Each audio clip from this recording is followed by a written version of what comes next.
Hello commandos, welcome to Biomentors classes online. और MCQ discuss करते हैं कुछ पीरियोडिसिटी का। तो पीरियोडिसिटी एक सिंपल सा यूनिट है, लेकिन बहुत सारे कॉन्सेप्ट बनाने में मदद करता है। काम क्या करना है, पूरे पीरियोडिक टेबल के सभी एलिमेंट्स को बहुत अच्छे से याद करना है। सबके कॉन्फ़िगरेशन का ध्यान रखना है, किस ग्रुप में क्या कॉन्फ़िगरेशन है। ठीक है, तो चलिए स्टार्ट करते हैं। क्या क्या क्वेश्चंस इंक्लूडेड हैं ये देखते हैं। पहला ही क्वेश्चन है, द एलिमेंट जेड, कोई एलिमेंट है जेड, ठीक, एटॉमिक नंबर है 114। अब जैसे नॉर्मली हम लोग अबाउट कॉन्फ़िगरेशन से इसका आंसर निकालने के लिए कोशिश करेंगे तो बहुत मुश्किल हो जाएगा, बहुत मुश्किल होता है। तो देखो ऐसे ध्यान रखते हैं, 114 फ्रांशियम आया 87 पे। टेबल क्यों याद करने को कह रहा हूं मैं, देखो उसका काम पड़ रहा है। रेडियम आया 88 पे, एक्टीनियम आया 89 पे। तो ये हुआ फर्स्ट ग्रुप, ये हुआ सेकंड ग्रुप, ये हुआ थर्ड ग्रुप।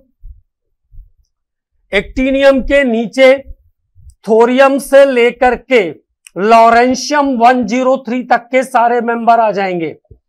एक्टीनियम के नीचे थोरियम से लेकर के लॉरेंशियम तक के सारे मेंबर आ जाएंगे, मतलब 5F ब्लॉक के एलिमेंट आ जाएंगे, जिसको हम एक्टिनॉइड कहते हैं। तो मुझे आपको एक्सप्लेन करना इसलिए टाइम लग रहा है, नहीं तो सेकंड्स में बात हो जाती।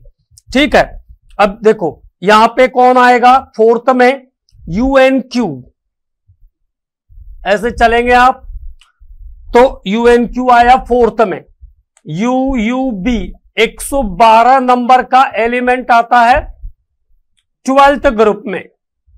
तो 113 कहां आएगा, 113 कहां आएगा, बोरॉन फैमिली का मेंबर होगा ये। This is the member of boron family, boron family का मेंबर होगा, मतलब 13th ग्रुप। तो 114 किधर आएगा, 14th ग्रुप में आएगा। 114 नंबर का एटॉमिक नंबर कहां आएगा, 14th ग्रुप में आएगा। 14th ग्रुप का मतलब हुआ कार्बन फैमिली। तो carbon, silicon, germanium, tin, lead, उसके बाद आएगा UQ 114 अनक्वाडियम। तो configuration is very similar with carbon, 2s2 2p2, so on बढ़ता जाएगा, 3s2 3p2, इसी तरह से 4s2 4p2, 5s2 5p2, 6s2 6p2, और यहां आ जाएगा 7s2 7p2 is the configuration. तो देख लीजिए 7s2 7p2 किस में आ रहा है, फर्स्ट नंबर पे ही आ रहा है। तो A is the answer for this member and this member belongs with the carbon family। ये मेंबर कार्बन फैमिली से रिलेटेड होगा। तो क्या ध्यान रखना है, पूरे पीरियोडिक टेबल को ग्रुप वाइज और पीरियड वाइज बहुत अच्छे से याद रखना है। नेक्स्ट क्वेश्चन की बात करते हैं। An element X belongs to fourth period, fourth period, okay. Fourth period मतलब देखो हाइड्रोजन आता है फर्स्ट पीरियड में, लिथियम आएगा सेकेंड पीरियड में, सोडियम आएगा थर्ड पीरियड में, और पोटाशियम आएगा फोर्थ पीरियड में। पोटाशियम किस पीरियड में आएगा, फोर्थ पीरियड और फर्स्ट ग्रुप, फोर्थ पीरियड और फर्स्ट ग्रुप के मेंबर हैं। ये मैंने पीरियड बनाया अभी, belongs to the fourth period. And fifth group, fifth group the periodic table कहां बिलोंग करेगा, तो यह आया फर्स्ट ग्रुप। सेकंड ग्रुप में क्या आता है आपके पास, सेकंड ग्रुप में आता है बेरिलियम मैग्नीशियम, यहां पे आ जाएगा कैल्शियम। थर्ड ग्रुप में यहां पे क्या आ जाएगा, स्कैंडियम। फोर्थ ग्रुप में यहां पे क्या आ जाएगा, टाइटेनियम। और फिफ्थ ग्रुप में यहां पे क्या आ जाएगा, कैल्शियम, स्कैंडियम, टाइटेनियम, वैनेडियम। तो फिफ्थ ग्रुप का जो मेंबर होगा उसके लिए क्या स्टेटमेंट सही होगा, which one of the following is the true statement. तो किधर है ये, स्कैंडियम से लेकर के जिंक तक का जो मेंबर है वो 3D सीरीज का मेंबर है और किधर आएगा, डी ऑर्बिटल में जाएगा। It has completely filled S orbital, completely filled P orbital and completely partially filled s orbital and partially filled d orbital. It has completely filled s orbital and p orbital and partially filled d orbital. It has completely filled s orbital and p orbital and half filled d orbital. ये answer होगा क्योंकि fifth group की बात हो रही है। देखो scandium आया थर्ड में, टाइटेनियम आया फोर्थ में, vanadium, scandium, titanium, vanadium third, scandium, titanium, vanadium fifth group ही पूछा है ना। फिर से एक बार चेक कर लेते हैं फिफ्थ ग्रुप। तो फिफ्थ ग्रुप मतलब वेनेडियम की अगर हम बात कर लें तो क्या कॉन्फ़िगरेशन होगा, 4s2 3d3। तो completely filled s orbital and partially field d orbital, completely filled s orbital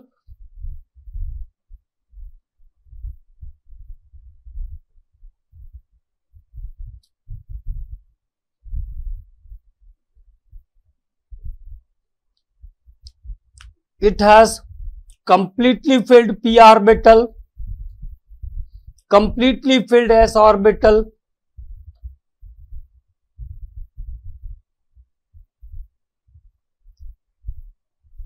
fourth group, एक सेकंड 15th ग्रुप कहा है यार, 15th ग्रुप कहा है, दिस इज 15th ग्रुप। मैं फिफ्थ ग्रुप समझ गया था इसको, यहां पे ये मिस्टेक हो रही थी। तो 15th ग्रुप कहा, तो 15th ग्रुप कहेगा तो देखो क्या हो जाएगा, 15th ग्रुप फोर्थ पीरियड मतलब पोटाशियम के साथ, पोटाशियम, कैल्शियम, उसके बाद स्कैंडियम से लेकर के जिंक तक आ गया 12 में, इसके बाद जिंक के बाद गैलियम, जर्मेनियम, आर्सेनिक की बात कर रहे हैं, आर्सेनिक ये हुआ। तो completely filled S orbital, completely filled D orbital, completely filled S orbital, completely filled D orbital और ये मेंबर होगा नाइट्रोजन, फास्फोरस, आर्सेनिक। तो 3d10, 4s2 और 4p3 तो partially field p orbital, partially मतलब हाफ फिल्ड हो जाएगा, हाफ फिल्ड p में 3 आ जाएंगे। It has half filled p orbital and completely filled s orbital and d orbital. The answer for this question is D1। Answer होगा इसका D. बात कर रहे हैं हम लोग आर्सेनिक के बारे में, तो ऐसे अंदाज लगा लेना है। 15th ग्रुप कहा, मैं फिफ्थ ग्रुप, मुझे फिफ्थ समझ में आ रहा था इसलिए दिक्कत हुई है ना। 15th ग्रुप का तो नाइट्रोजन फैमिली का मेंबर होगा और सभी का हाफ फिल्ड p ऑर्बिटल होगा, और क्योंकि आर्सेनिक है इसलिए डी ऑर्बिटल भी उसमें कंप्लीटली फिल्ड आएगा। Next member the ionic radii, तो देखो कैसे जाते हैं, नाइट्रोजन 3- क्या करना है, प्रोटॉन का नंबर इलेक्ट्रॉन का नंबर रखिए, कंपेयर हो जाएगा। प्रोटॉन कितने नाइट्रोजन में 7, इलेक्ट्रॉन कितने हो गए 10, O2-, प्रोटॉन कितने 8, इलेक्ट्रॉन कितने 10, F-, प्रोटॉन कितने 9, इलेक्ट्रॉन कितने 10। तो इलेक्ट्रॉन सब में 10 हैं, इलेक्ट्रॉन सब में 10 है और प्रोटॉन सबसे कम है न्यूट्रॉन में, मतलब less the nuclear charge higher the atomic size. जिसका चार्ज कम होगा उसका साइज, जिसके अंदर प्रोटॉन का नंबर कम होगा, this is called nuclear charge. तो जिसके अंदर प्रोटॉन का नंबर जितना कम होगा उसका साइज उतना बड़ा होगा। न्यूमेरिकल वैल्यू का यहां कोई ऐसा एग्जिस्टेंस नहीं है। तो हायर वैल्यूज देखो, जैसे यहां पे सबसे बड़ा साइज होगा नाइट्रोजन का, फिर ऑक्सीजन का, फिर फ्लोरीन का। आंसर हो जाएगा A. Answer is A for the question. Nitrogen के बाद ऑक्सीजन, ऑक्सीजन के बाद फ्लोरीन, सिमिलर ऑर्डर से है तो उसी ऑर्डर पे आपको अरेंज कर देना है, उसी ऑर्डर पे आपको अरेंज कर देना है। तो आंसर क्या हो जाएगा? न्यूमेरिकल एग्जिस्टेंस वैल्यू दी हुई है लेकिन उसका कोई काम नहीं है। सबसे बड़ा साइज किसका होगा? प्रोटॉन का, तो उसका रेडियाई सबसे ज्यादा, देन ऑक्सीजन का, देन फ्लोरीन का। Answer is A for the question.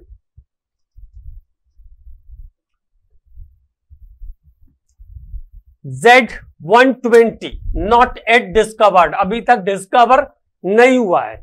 Will be an element, कहां जाएगा अगर डिस्कवर हुआ तो, ये पूछा है। तो देखो अभी हम लोग बात कर रहे थे कि 112 112 नंबर का मेंबर, एक को याद कर लो, 112 नंबर का जो मेंबर है वो किसके नीचे आता है? जिंक के नीचे आता है, मतलब आया 12th ग्रुप में। तो 113 कहां आ जाएगा? बोरॉन फैमिली का मेंबर होगा। 114 कार्बन फैमिली का मेंबर होगा। 114 is the carbon family member. 114 carbon family का मेंबर होगा। 115 नाइट्रोजन फैमिली का मेंबर होगा। नाइट्रोजन फैमिली 116 किसका मेंबर होगा? ऑक्सीजन फैमिली का। 117 किसके नीचे आएगा? हेलोजेंस के नीचे आएगा। 118 किसके नीचे आएगा? नियॉन हीलियम के नीचे आएगा। हीलियम नियॉन के नीचे आएगा 118। ये पूरा फिल हो गया।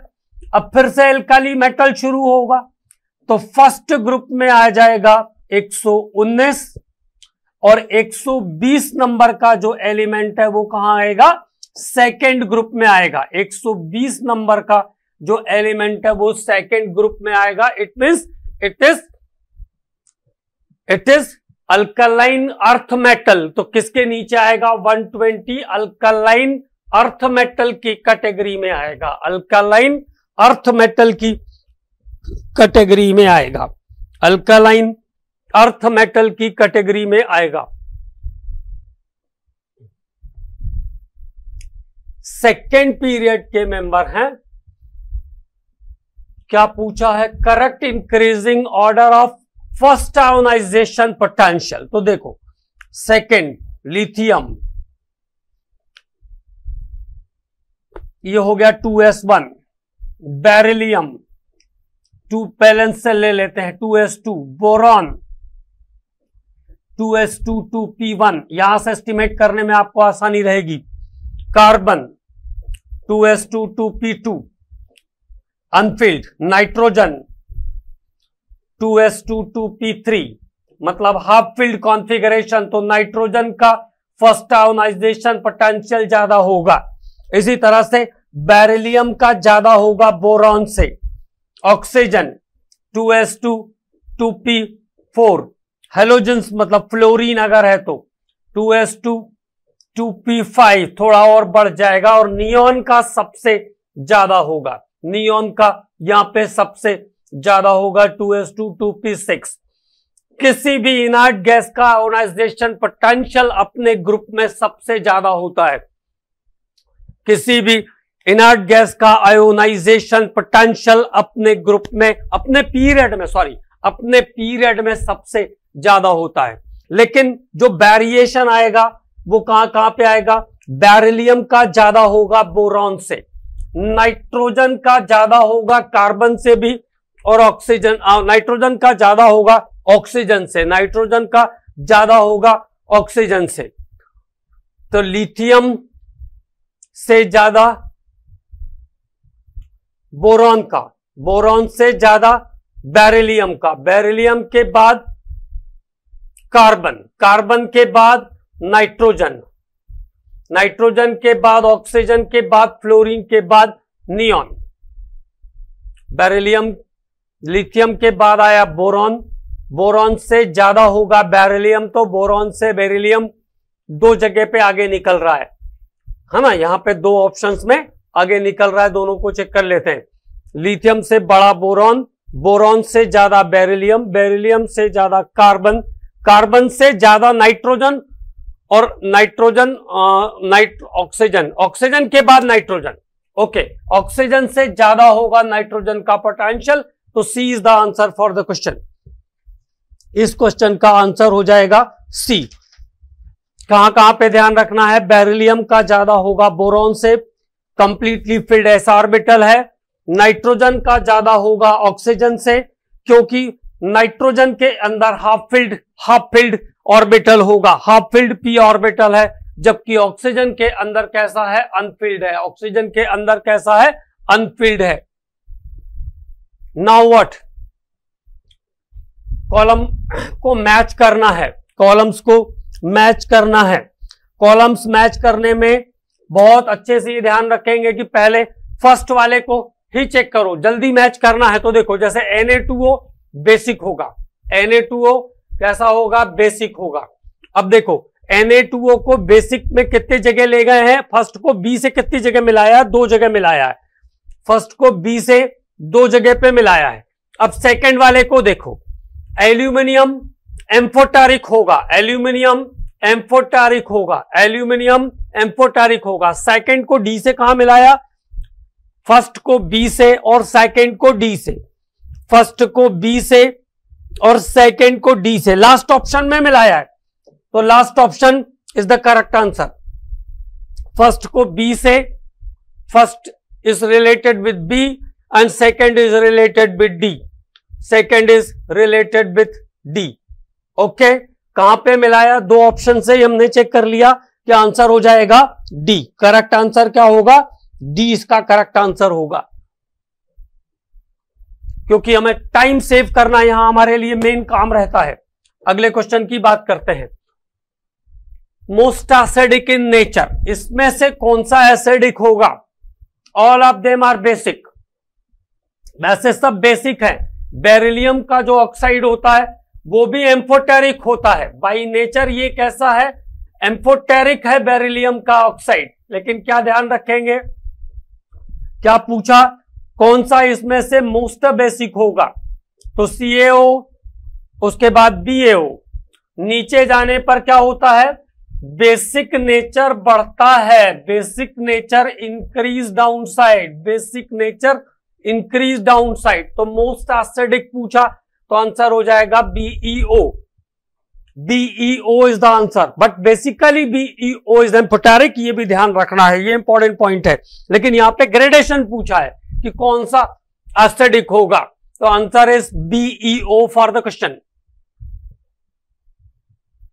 Among beryllium, boron, magnesium and aluminium, second ionization potential is maximum,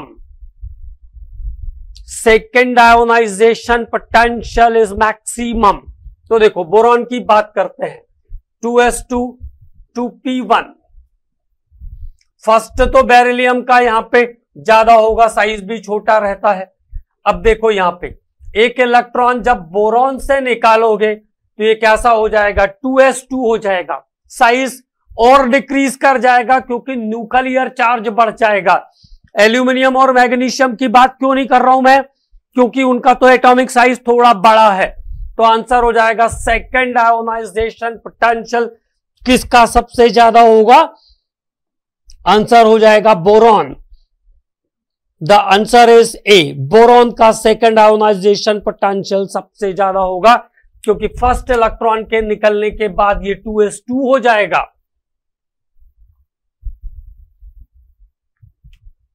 highest electron gain enthalpy, तो किसी भी पूरे 118 में से सबसे ज्यादा हाईएस्ट इलेक्ट्रॉन गेन एंथैल्पी किसका होता है, क्लोरीन का होता है। क्लोरीन और फ्लोरीन में कंफ्यूजन होता है, इसलिए ध्यान रखेंगे फ्लोरीन का एटॉमिक वॉल्यूम जो है वो स्मॉलर है, फ्लोरीन का एटॉमिक वॉल्यूम स्मॉलर है। तो inter electronic repulsion force fluorine में ज्यादा लगता है, मतलब जो एक एक्स्ट्रा इलेक्ट्रॉन आया है सब मिलके उसको रिपल करते हैं, तो स्टेबिलिटी कम रहती है, इसलिए बाहर निकलने वाली एनर्जी भी फ्लोरीन में कम रहेगी। तो answer is chlorine for this question. Now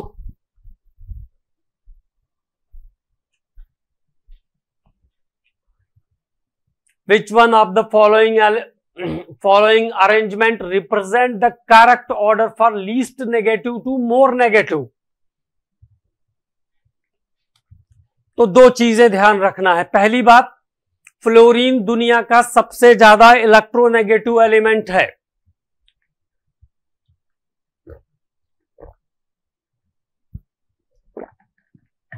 दूसरी बात क्या ध्यान रखना है, साइज जितना छोटा होगा नेगेटिविटी उतनी ज्यादा होगी। और यहां पे कैल्शियम का इलेक्ट्रोनेगेटिविटी इन सब में से सबसे कम होगा, क्योंकि कैल्शियम एस ब्लॉक का एलिमेंट है। साइज कम होते जाता है किसी भी पीरियड में जाने पे, तो सबसे लोवेस्ट पे आएगा कैल्शियम। तो एक ही आंसर है जहां पे लोवेस्ट पे कैल्शियम है। देखिए तो सीधा सीधा जस्टिफाई हो जाएगा। D is the answer for the question. D is the answer for this question. Time saving is the main important point here, इसलिए टाइम सेविंग को भी ध्यान में रखना है। Size of the ionic species, फिर से size of the ionic species, सब एक ही ग्रुप के मेंबर हैं, दिख रहे हैं। सोडियम, मैग्नीशियम, सिलिका और क्लोरीन। इसका एक इलेक्ट्रॉन निकाला आपने तो 10 प्रोटॉन बचे और 10 इलेक्ट्रॉन बचे। 12 प्रोटॉन 10 इलेक्ट्रॉन। इसके बाद 14 प्रोटॉन 10 इलेक्ट्रॉन, 17 प्रोटॉन 10 इलेक्ट्रॉन। तो सबसे स्मॉलर साइज किसका होगा? सबसे स्मॉलर साइज होगा क्लोरीन का, उसके बाद सिलिका का, उसके बाद मैग्नीशियम का, उसके बाद सोडियम का। तो सबसे स्मॉलर साइज किसका होगा? करेक्टली मैच, बड़े से छोटे पे जाना है तो Na+ का सबसे बड़ा साइज होगा, Na+ then Mg+2। तो B is the answer for the question.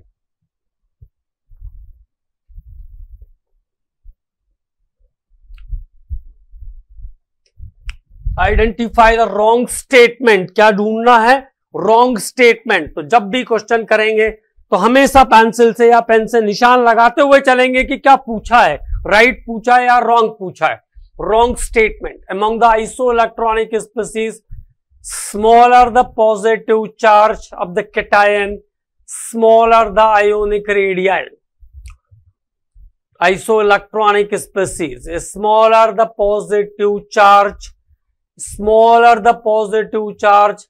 तो जितना चार्ज पॉजिटिव मतलब इलेक्ट्रॉन जितने कम निकले हैं साइज उतना बड़ा होगा, साइज उतना बड़ा होगा। तो answer is A for the question. A is the answer for this question.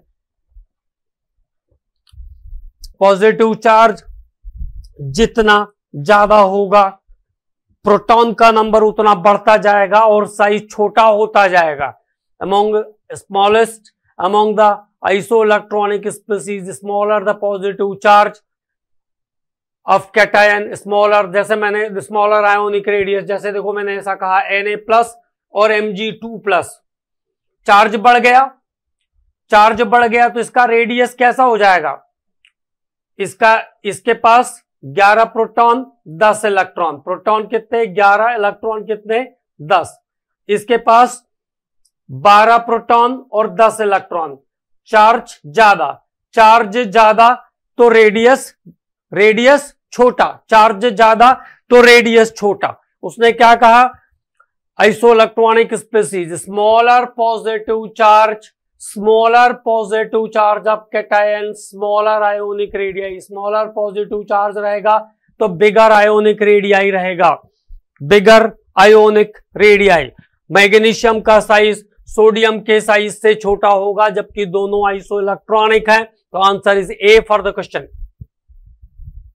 Calcium, magnesium, phosphorus and chlorine, the order of increasing atomic radii. Atomic radii इसमें से सबसे बड़ा होगा कैल्शियम का और सबसे छोटा होगा क्लोरीन का। एक्टिनियम भी है क्या? तो एक्टिनियम को तो बहुत नीचे आ जाएगा, उसका साइज काफी बड़ा हो जाएगा।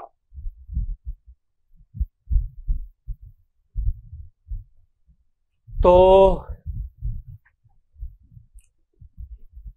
अच्छा, रैंडम ऑर्डर में दिया हुआ है, कौन सा सही होगा ये ढूंढना है। तो सबसे छोटा होगा chlorine, then phosphorus, then magnesium. सबसे छोटा होगा chlorine, then phosphorus, then magnesium, then actinium.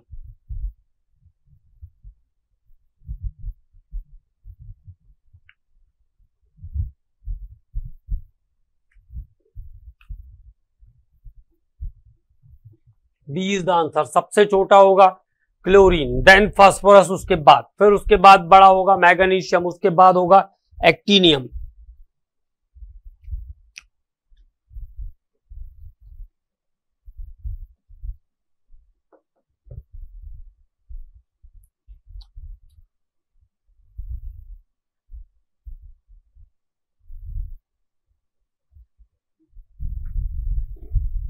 यहां पे ये होगा कैल्शियम, तो ये होगा Ca लिखा गया है लेकिन वो होगा कैल्शियम ही, है ना।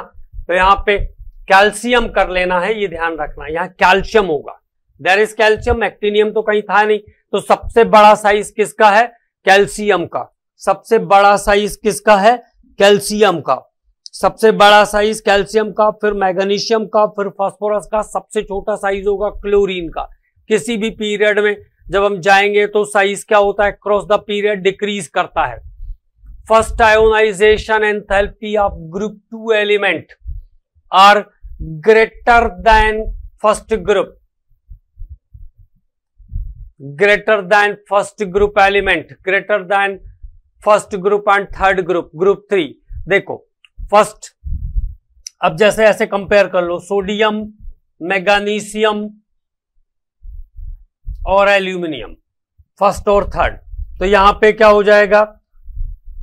2s2, सीधे सीधे 3s1, यहां पे क्या हो जाएगा? 3s2 पूरा फिल्ड है तो इसको इलेक्ट्रॉन का जरूरत ही नहीं है। और यहां पे क्या हो जाएगा? 3s2 3p1, 3s2 3p1। Electron ionisation enthalpy, ionisation enthalpy. तो सबसे आसान है सोडियम में से इलेक्ट्रॉन निकालना, उसके और सबसे मुश्किल है मैग्नीशियम में से इलेक्ट्रॉन निकालना, क्योंकि यहां का बैलेंस सेल जो होगा वो कंप्लीटली भरा होगा। Stable configuration of group 2 element. Answer is first one, stable configuration of group 2 element. Second group के एलिमेंट का कॉन्फ़िगरेशन कैसा होगा? स्टेबल होगा। सेकेंड ग्रुप के एलिमेंट का कॉन्फ़िगरेशन कैसा होगा? स्टेबल होगा। फिर से आयोनाइजेशन एंथैल्पी से रिलेटेड ही क्वेश्चन है, वैल्यू बेस्ड है तो थोड़ा सा ध्यान रखेंगे। Consider the following ionisation enthalpy of 2 elements. पहले के बाद दूसरे में कम हो रही है हर बार। देखो जैसे आप यहां पे देखो, आप जैसे मैग्नीशियम है तो 282 स्टेबल कॉन्फ़िगरेशन है तो मोर एनर्जी लगेगी यहां पे ब्रेक करने में। स्टेबल कॉन्फ़िगरेशन है तो मोर एनर्जी लगेगी। अगर मैं मैग्नीशियम 1 की बात करूं तो 281 हो जाएगा, तो लेस लगेगी, लेस एनर्जी खर्च होगी, यहां पे लेस एनर्जी खर्च होगी। तो ये both first and second belongs to the second group, both first and second belong to the second group. Comes below B, A comes below B. अच्छा, ए और बी को कंपेयर करना है, ए बी के नीचे आएगा, ए बी के नीचे आएगा क्योंकि ए में ज्यादा लग रही है। हाँ, ए बी के नीचे आएगा क्योंकि नीचे जाने पर साइज बढ़ेगा तो आयोनाइजेशन एनर्जी कम हो जाएगी। आंसर हो जाएगा A. Answer is A for the question. नहीं गड़बड़ हो रहा है कुछ, फिर से कंपेयर करके देखते हैं एक बार। ये तो क्लियर है कि दोनों फर्स्ट आयोनाइजेशन एंथैल्पी, जैसे मैंने कहा मैग्नीशियम, तो मैग्नीशियम में 282 था, मैग्नीशियम में ये 282 है, तो फर्स्ट टाइम आयोनाइजेशन एंथैल्पी जो लगेगी वो मोर होगी सेकंड से। सेकंड टाइम थोड़ी कम लगेगी। अब क्या कह रहे हैं, ए एंड बी, अब उसमें एक कंडीशन और डाली, ए comes below B, A comes below B नहीं होगा। ए में आयोनाइजेशन एनर्जी कैसी लग रही है, ए में ज्यादा लग रही है, ए में ज्यादा लग रही है, तो बी कम्स बिलो ए में ज्यादा लग रही है, ए में ज्यादा लग रही है।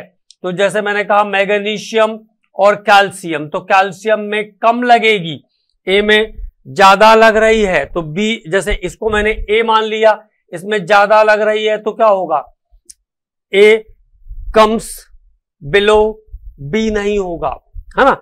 Both A and B belongs to second group, where B comes below A, B में कम लग रही है तो बी ए से नीचे आएगा पीरियोडिक टेबल में, बी ए से नीचे आएगा पीरियोडिक टेबल में, क्योंकि डाउन साइड जाने पर आयोनाइजेशन एनर्जी कम होती जाती है, डाउन साइड जाने पर आयोनाइजेशन एनर्जी कम होती जाती है।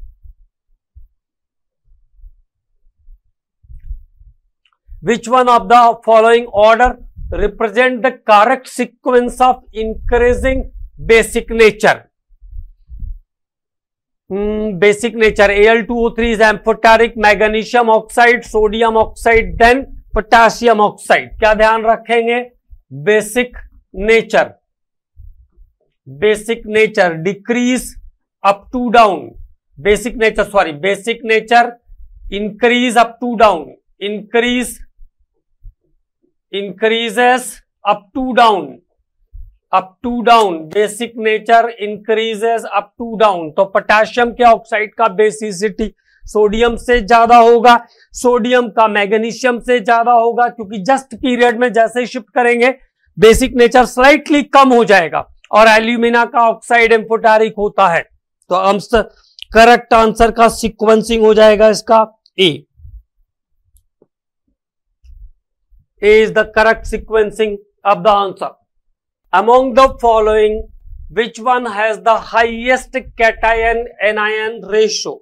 Highest cation-anion मतलब कैटायन का रेडियाई और एनायन का रेडियाई डिवाइड करने के बाद किसमें बड़ा डाटा आएगा, तो जिसमें न्यूमरेटर बड़ा होगा और डिनोमिनेटर छोटा होगा, जिसमें न्यूमरेटर बड़ा होगा और डिनोमिनेटर छोटा होगा।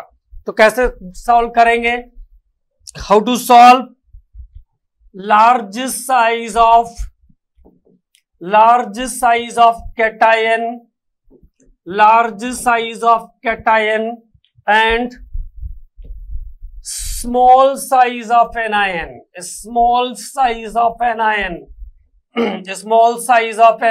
जिसमें लार्ज साइज ऑफ कैटायन और स्मॉल साइज ऑफ एनायन होगा, large size of cation and small size of anion, large size of cation and small size of anion होगा, उसमें ये कंडीशन आएगी।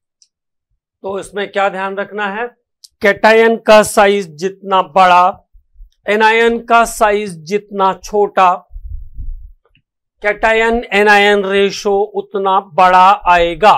नेक्स्ट क्वेश्चन पे आते हैं।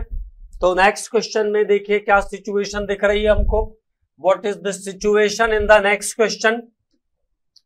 अब कह रहे हैं सेकेंड आयोनाइजेशन एनर्जी, मतलब फर्स्ट के बाद वाली, तो दो को ही कंपेयर कर लेंगे तो हमारा काम हो जाएगा। क्रोमियम में देखो 4s1 3d5, तो अभी क्रोमियम थोड़ा स्टेबल है। मैंगनीज में क्या हो जाएगा 4s2 3d5। After first ionization के बाद क्या होगा, फर्स्ट आयोनाइजेशन के बाद क्या होगा, एक यहां से जाएगा एक यहां से जाएगा, तो आफ्टर फर्स्ट क्या हो जाएगा, ये 0 हो जाएगा, यहां एस में 1 बचा रहेगा। तो सेकेंड आयोनाइजेशन के समय ये कैसा हो गया है, हाईली स्टेबल हो गया। फर्स्ट के बाद क्या हो गया 3d5 हो गया, हाफ फिल्ड है क्रोमियम, तो हाईली स्टेबल हो जाएगा क्योंकि मैंगनीज में अभी एस में 1 इलेक्ट्रॉन बचा हुआ है।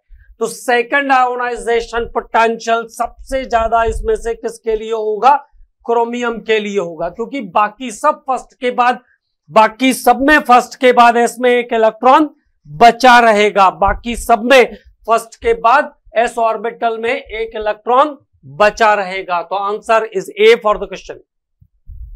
Now what is the sequencing here, यहां पे क्या सीक्वेंसिंग ध्यान रखना है। तो देखो बेसिक नेचर कैसा होता है, ammonia then phosphine then arsine then stibine. अब एसिडिक नेचर की बात हो रही है, तो जैसे जैसे हम नीचे की तरफ जाएंगे मेटल और हाइड्रोजन के बीच का बॉन्ड बड़ा होता जाएगा, तो लार्ज बॉन्ड लेंथ हो जाएगा, लार्ज बॉन्ड लेंथ तो एसिडिक नेचर बढ़ जाएगा, लार्ज बॉन्ड लेंथ तो एसिडिक नेचर क्या बढ़ जाएगा। तो दिस इज द करेक्ट। अब क्या कह रहे हैं सेकंड में, फर्स्ट आयोनाइजेशन पोटेंशियल, तो लिथियम के बाद आ रहा है बेरिलियम, तो लिथियम के बाद बेरिलियम के बाद बोरॉन, तो लिथियम और बेरिलियम में बेरिलियम का आयोनाइजेशन पोटेंशियल बोरॉन से अधिक होता है, तो ये प्रॉपर सीक्वेंसिंग में नहीं चलता है आगे बेरिलियम का आयोनाइजेशन पोटेंशियल, क्योंकि बेरिलियम 1s2 2s2 है, तो कंप्लीटली फिल्ड ऑर्बिटल होने के कारण बेरिलियम का आयोनाइजेशन पोटेंशियल बोरॉन से ज्यादा होगा। तो रॉन्ग स्टेटमेंट चाहिए, आंसर हो जाएगा बी। बेसिक नेचर, तो aluminium oxide is the amphoteric in nature. अब एल्यूमिनियम से मैग्नीशियम, सोडियम और पोटेशियम तक बेसिक नेचर क्या होगा, बढ़ेगा। तो this is again correctly match. Ionic radii, किसी भी ग्रुप में जब हम अप टू डाउन जाते हैं तो आयोनिक रेडियाई बढ़ता है, आयोनिक रेडियाई बढ़ता है। तो statement D is also correct, तो answer is B for the question. Next, अब क्या कह रहे हैं, इलेक्ट्रॉन अफिनिटी। तो इलेक्ट्रॉन अफिनिटी में क्या ध्यान रखना है, क्लोरीन का इलेक्ट्रॉन अफिनिटी पूरी दुनिया में सबसे ज्यादा, हाईएस्ट इलेक्ट्रॉन अफिनिटी फ्लोरीन का होगा। सल्फर का इलेक्ट्रॉन अफिनिटी भी ऑक्सीजन से ज्यादा होता है, क्योंकि ऑक्सीजन में इंटर इलेक्ट्रॉनिक रिपल्शन सल्फर से ज्यादा होगा। सल्फर में साइज बड़ा हो गया तो इंटर इलेक्ट्रॉनिक रिपल्शन थोड़ा कम हो जाएगा एज कंपेयर टू ऑक्सीजन। तो सबसे ज्यादा होगा क्लोरीन का, फिर सल्फर का, फिर ऑक्सीजन का और फिर नाइट्रोजन का इलेक्ट्रॉन गेन एंथैल्पी। तो ये होगा trend for the electron gain enthalpy. Now what, the formation of oxide O-2 from oxygen. ये मैंने आपको बताया भी है, क्लास में भी करवा के दिया था रेगुलर क्लास के समय। ऑक्सीजन देखो, पहले ऑक्सीजन को 2 इलेक्ट्रॉन का रिक्वायरमेंट है, ऑक्सीजन को अपना ऑक्टेट कंप्लीट करने के लिए 2 इलेक्ट्रॉन का रिक्वायरमेंट है, तो दोनों एक साथ मिलेंगे ऐसा जरूरी नहीं है। तो पहले ऑक्सीजन ने 1 इलेक्ट्रॉन खींचा, ठीक है, 1 इलेक्ट्रॉन खींच लिया तो वो हो गया 1 इलेक्ट्रॉन उसके पास एड ऑन हो गया, तो 2,6 से 2,7 पे पहुंच गया। अब थोड़ी एनर्जी बाहर निकाल देगा, इस खुशी में थोड़ा स्टेबिलिटी फील कर रहा है कि एक अब और मिल जाएगा तो काम हो जाएगा, तो थोड़ी एनर्जी बाहर निकालेगा, तो that time it is exothermic. अब केमिस्ट्री की भाषा में ये एक्सोथर्मिक है, लेकिन उसको पता नहीं था कि ये बहुत बड़ी मुसीबत होने वाली है। 1 इलेक्ट्रॉन तो ले आया, तो चार्ज कैसा हो गया, नेगेटिव। अब इलेक्ट्रॉन का चार्ज भी कैसा होता है, नेगेटिव। तो अब दूसरा इलेक्ट्रॉन लाना है तो पहले क्या करना पड़ेगा, पहले इलेक्ट्रॉन को कंट्रोल करना पड़ेगा, पहले इलेक्ट्रॉन को बांध के रखना पड़ेगा, कंट्रोल करना पड़ेगा, क्योंकि एक नेगेटिव दूसरे नेगेटिव के पास जैसे ही आएगा वैसे रिपेल कर देगा वो उसको। तो सेकेंड टाइम उस इलेक्ट्रॉन को होल्ड करने के लिए नाइट्रोजन को क्या करना, ऑक्सीजन को क्या करना पड़ेगा, ढेर सारी एनर्जी खुद से लगानी पड़ेगी, मतलब उसको बांध के रखना पड़ेगा, तभी सेकंड आ पाएगा, ठीक। तो this is the procedure. O- ion has comparatively smaller size than oxygen atom. Oxygen is more electronegative. Addition of electron in oxygen results the large size of the ion. Electron repulsion outweight the stability gained by the achieving noble configuration। तो electron के repulsion के कारण वहां पे electron लाना मुश्किल होगा। ये इसका सबसे अप्रोप्रिएट आंसर है। This is the appropriate answer for this question. Now what the correct order regarding the electronegativity. हालांकि बॉन्डिंग का पार्ट है लेकिन ध्यान रख लेंगे, कोई दिक्कत नहीं है। देखो sp मतलब जहां पे ट्रिपल बॉन्ड बनती है तो इसका बॉन्ड लेंथ कम, sp2 जहां पे डबल बॉन्ड बनता है और sp3 जहां पे सिंगल बॉन्ड बनता है। तो जब ट्रिपल बॉन्ड होता है, मल्टीपल बॉन्डिंग होती है, तो बॉन्ड लेंथ क्या हो जाती है, कम हो जाती है। इसका बॉन्ड लेंथ लगभग रहता है 1.20, इसका रहता है 1.34 आर्मस्ट्रॉन्ग और इसका रहता है 1.54 आर्मस्ट्रॉन्ग। तो सबसे smaller bond length, smaller bond length, smaller bond length, higher electronegativity, higher electronegativity. Bond length जितनी कम होगी नेगेटिविटी उतनी ज्यादा मानी जाती है। ऐसा कंसीड करते हैं कि जिसका बॉन्ड लेंथ छोटा होगा वो पावरफुल होगा। ओके, तो आंसर इज सबसे ज्यादा होगा sp का। क्या चाहिए उसमें, हाइब्रिडाइजेशन। करेक्ट ऑर्डर रिगार्डिंग, तो सबसे कम sp, sp2, sp3, सबसे ज्यादा होगा sp का, फिर sp2 का, फिर sp3 का, फिर sp3 का। B is the answer for this question. Now, an atom of an element of electronic configuration 281, जिसका कॉन्फ़िगरेशन 281 है, मतलब अल्काली मेटल्स की बात हो रही है। About alkali metal, only one valence electron क्या चाहिए, करेक्ट स्टेटमेंट चाहिए। तो only one valence electron is there. The element exist in diatomic, कभी नहीं जाएगा डायटोमिक में, always have tendency to loss the electron. The element is non metallic, this is also incorrect, तो D is the answer. इसका oxide कैसा होगा, basic nature का होगा। Sodium oxide is basic, potassium oxide is basic, so all the oxide of the metal is basic. D is the answer. Now what?